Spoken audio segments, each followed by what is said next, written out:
ರಾಜಣ್ಣ ಅವರು ಪ್ರಶ್ನೆ ಕೊಟ್ಟಂತ ಬಳಿಕನೂ ಕೂಡ ಕಾಂಗ್ರೆಸ್ನ ಒಂದು ಬಣ ಅವ್ರನ್ನ ಅನುಮಾನದಿಂದ ನೋಡ್ತಾ ಇದೆ ಸರ್. ಬಿಜೆಪಿಗೆ ಹೋಗ್ತಾರೆ, ಬಿಜೆಪಿಗೆ ಹೋಗ್ತಾರೆ, ಅರ್ಜಿ ಹಾಕೊಂಡಿದ್ದಾರೆ, ಬಿಜೆಪಿ ಒಂದು ಕಾಲು ಇಟ್ಬಿಟ್ಟಿದ್ದಾರೆ.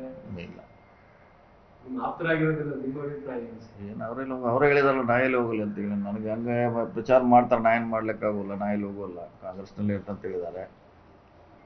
ಇದು ನಮ್ಮ ಪಾರ್ಟಿಯಲ್ಲಿ ಒಬ್ರಿಗೆ ಅಲ್ಲ, 3-4 ಜನಕ್ಕೆ ಹಿಂಗಿದೆ. ಬಿಜೆಪಿ ಹೋಗ್ತಾರೆ, ಬಿಜೆಪಿ ಹೋದಾರ, ಇದು ಒಬ್ರಿಗೆ ಅಲ್ಲ, 3-4 ಜನಕ್ಕೆ ಇದು ಸಮಸ್ಯೆ ದೃಷ್ಟಿಯ ನೋಡ್ತಾರ ಆರೋಪ ಕೂಡ ಇದೆ. ಅವ್ರು ಯಾರು ಕೂಡ ಹೋಗೋಲ್ಲ ಅಂತ, ಒಬ್ಬರೇ ಇಲ್ಲ.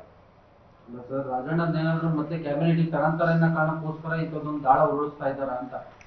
ಅದು ತೊಗೊಳೋದು ಬಿಡೋದು ಹೈಕಮಾಂಡಿಗೆ ಬಿಟ್ಟಂತ ವಿಚಾರ ರೀ. ನಾವೇನು ಹತ್ರ ನಾವು ಹೇಳಿಕ್ಕಾಗಲ್ಲ, ವೇಟ್ ಮಾಡ್ಬೇಕಷ್ಟ. ಹೈಕಮಾಂಡ್ ರಾಜಣ್ಣ ಸ್ಪಷ್ಟ ಕೊಟ್ಟಿದ್ದಾರೆ ಸರ್. ಸ್ಪಷ್ಟ ಕೊಟ್ಟಾದ್ಮೇಲೆ ಮತ್ತೆ ಪದೇ ಪದೇಯಾಗಿ ಈ ರೀತಿ ಟೈಮ್ ಬರಬೇಕಲ್ಲ. ಈಗಲ್ಲಿ ಮಂತ್ರಿಮಂಡಲ ಯಾವಾಗ ಮಾಡ್ತಾರ ಆವಾಗ ಅವರು ಅದ್ರ ಬಗ್ಗೆ ಚರ್ಚೆ ಮಾಡ್ತಾರೆ, ಚಿಂತನೆ ಮಾಡ್ತಾರೆ. ನಿರ್ಭೀತ, ನಿಷ್ಪಕ್ಷಪಾತ, ವಿಶ್ವಾಸಾರ್ಹ ಸುದ್ದಿಗಳಿಗೆ ಮತ್ತೊಂದು ಹೆಸರಾಗಿರುವ ನ್ಯೂಸ್ 18 ಕನ್ನಡ ಈಗ ಆಪ್ನಲ್ಲೂ ಲಭ್ಯವಿದೆ. ದಯವಿಟ್ಟು ಇಲ್ಲಿರುವ QR ಕೋಡ್ ಸ್ಕ್ಯಾನ್ ಮಾಡಿಕೊಂಡು ಆಪ್ ಡೌನ್ಲೋಡ್ ಮಾಡೋದಕ್ಕೆ ಮರಿಬೇಡಿ. ನಿಮ್ಮ ಬೆಂಬಲ ಹೀಗೆ ಸದಾ ನಮ್ಮೊಂದಿಗಿರಲಿ. ಧನ್ಯವಾದ. ಈ ತಕ್ಷಣ ಅದು ಆಗದೆ ಅಂತ ವಿಚಾರ ವೇಟ್ ಮಾಡಬೇಕು. ಹೈಕಮಾಂಡ್ ಡಿಸಿಷನ್ಗೆ ವೇಟ್ ಮಾಡಬೇಕು.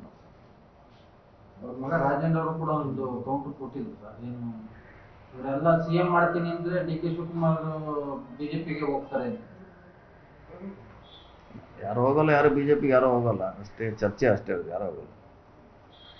ಕಾಂಗ್ರೆಸ್ನವರು ಯಾರು ಕೂಡ ಬಿಜೆಪಿಗೆ ಯಾರು ಹೋಗಲ್ಲ.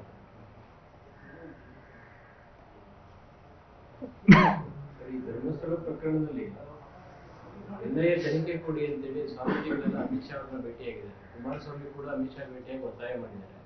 ನಿಮ್ಮ SIT ತನಿಖೆ ಸರಿಯಾಗಿ ನಡೀತಾ ಇಲ್ಲ ಅನ್ನೋ SIT ತನಿಖೆ ಮೇಲೆ ವಿಶ್ವಾಸ ಇಲ್ಲ. ಅದು ಕೋರ್ಟ್ ಹೇಳ್ಬೇಕ್ರದ, ಸರಿ ಇದು ತಪ್ಪು ಕೋರ್ಟ್ ಹೇಳ್ಬೇಕ್ರದ.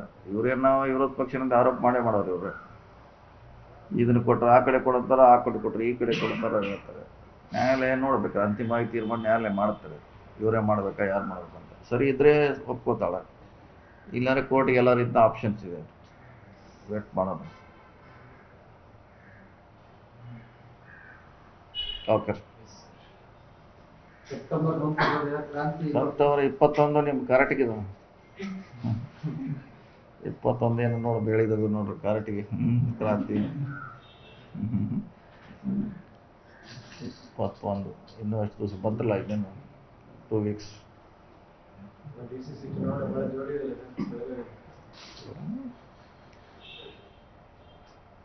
ಮೆಜಾರಿಟಿ ಎಲ್ಲ ಅನ್ನಪದ ಆಗುತ್ತದೆ. 2-3 ಆಗ್ತಾವೆ. ಅದು ಏನು 15ರಲ್ಲಿ 2-3 ಜೋರಾಗುತ್ತಾರೆ. ಉಳಿತಿದೆಲ್ಲ ಜಾಸ್ತಿ ಅನ್ನಪದ.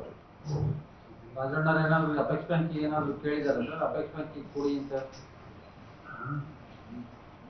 ಗೊತ್ತಿಲ್ಲ ಏನು ಮಾಡ್ತಾರೆ. ಇನ್ನೂ ಆಗ್ಬೇಕಿಲ್ಲ, ಎಲ್ಲ ಚುನಾವಣೆ ಆಗಿ ಬರಬೇಕು. ಘಟಾನುಘಟಿಗಳು ಬಂದ ಹಾಗೆ ಚರ್ಚೆ ಪ್ರಾರಂಭ. ಅದೊಂದು ಇನ್ನೂ ಚುನಾವಣೆ ಭಾಳಷ್ಟು ಆಗ್ತಾ ಇದೆ. ಆದ್ಮೇಲೆ ನೋಡೋಣ. 7ನೇ ಬಾರಿ ಅಂತಲ್ಲ, ಹ್ಯಾಟ್ರಿಕ್ ರೆಕಾರ್ಡ್ ಹೈಯೆಸ್ಟ್ 37 ಅಂದರೆ 35 ವರ್ಷ. ನಿರ್ಭೀತ, ನಿಷ್ಪಕ್ಷಪಾತ, ವಿಶ್ವಾಸಾರ್ಹ ಸುದ್ದಿಗಳಿಗೆ ಮತ್ತೊಂದು ಹೆಸರಾಗಿರುವ ನ್ಯೂಸ್ 18 ಕನ್ನಡ ಈಗ ಆಪ್ನಲ್ಲೂ ಲಭ್ಯವಿದೆ. ದಯವಿಟ್ಟು ಇಲ್ಲಿರುವ QR ಕೋಡ್ ಅನ್ನು ಸ್ಕ್ಯಾನ್ ಮಾಡಿಕೊಂಡು ಆಪ್ ಡೌನ್ಲೋಡ್ ಮಾಡೋದಕ್ಕೆ ಮರಿಬೇಡಿ. ನಿಮ್ಮ ಬೆಂಬಲ ಹೀಗೆ ಸದಾ ನಮ್ಮೊಂದಿಗಿರಲಿ. ಧನ್ಯವಾದ.